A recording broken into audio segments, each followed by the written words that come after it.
bring me up to be the sort of person who achieved such acclaim by others. I'd like to thank my brother for being my greatest critic, but also my strongest support. I'd like to thank my nieces and my nephews, well, just for being the best nieces and nephews I could wish for. I'd like to thank all the members of Coffee Club, past and present, and in the future as well.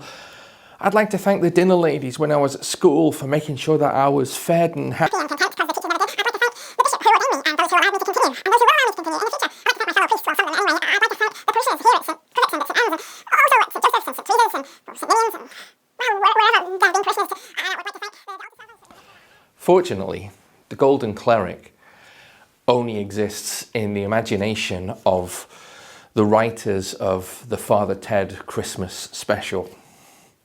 There isn't really a Golden Cleric, fortunately for us all. But there are all sorts of awards. We do like to celebrate the achievement of so many people, and rightly so. It's good to acknowledge the effort and the skill and the performance of so many. We celebrated the light-footedness of Bill Bailey when he was presented with Strictly's Glitter Ball. Lewis Hamilton won Sports Personality of the Year for the second time, I think. And he was also given a knighthood. Sheila Hancock became a dame. Lots of people are given praise, and that praise is acknowledged publicly, and that's a good thing. Maybe we don't do enough of that, of acclaiming people for what they do. Maybe we should do more of it. Not just for the big things, the outstanding things, the things that make people stand out from a crowd. Maybe for the small things too. Maybe not with statuettes and medals and titles. Maybe just with a simple thank you. Maybe there's a case for applauding people more often than that. Maybe there's a case for reminding people that they have value beyond the value of what they do. That each one of us is valuable in the eyes of God, beloved of God. That our value doesn't exist simply in what we can do and what we can achieve, but that we are all precious, all valuable, and even the smallest acts can be applauded. But why wait until people do things before we remind them of their value, of their importance? In the gospel, God sets a different example, a different standard. He doesn't wait for Jesus to rise from the dead. But as he rises from the water of his baptism, before he begins his public ministry, God declares, "This is my Son, in whom I am well pleased."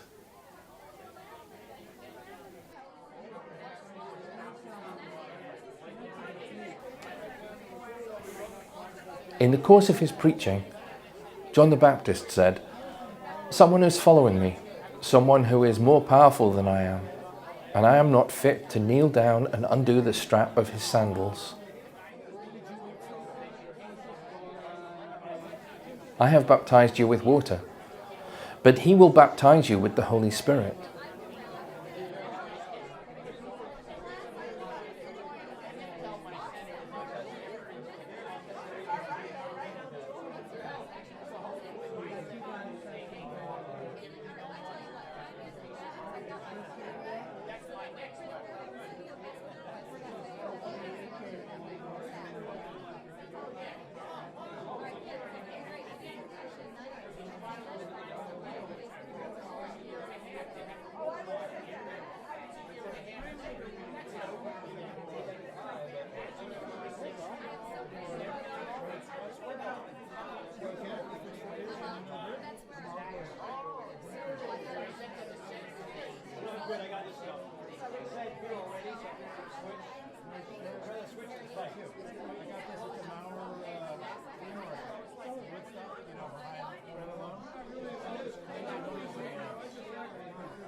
It was at this time that Jesus came from Nazareth in Galilee and was baptized in the Jordan by John. No sooner had he come up out of the water than he saw the heavens torn apart and the Spirit like a dove descending on him.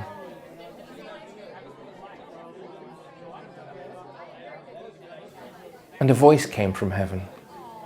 "You are my Son, the Beloved. My favor rests on you."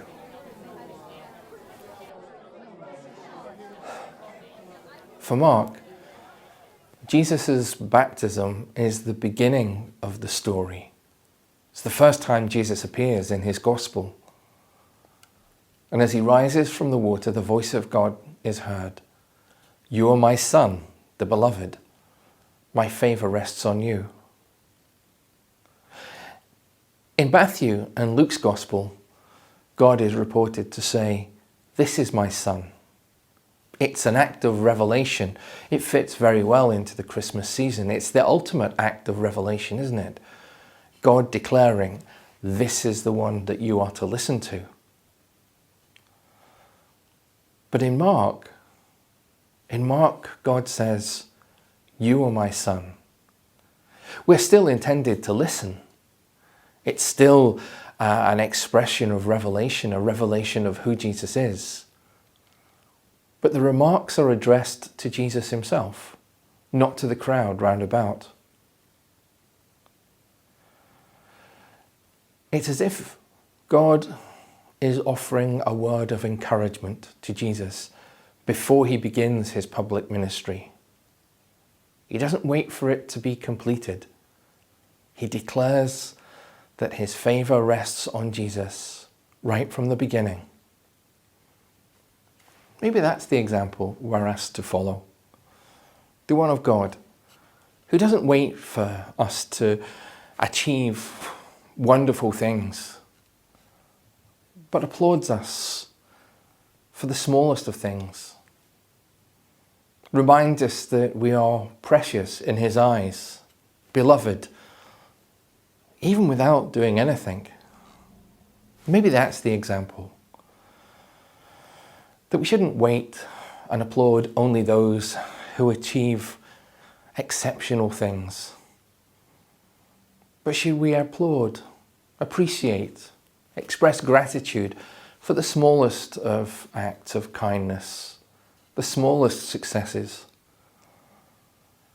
Maybe we shouldn't wait for people to do anything, but just make the most of the opportunities we have to remind them that they are loved and precious, not just in the eyes of God, but in our eyes too.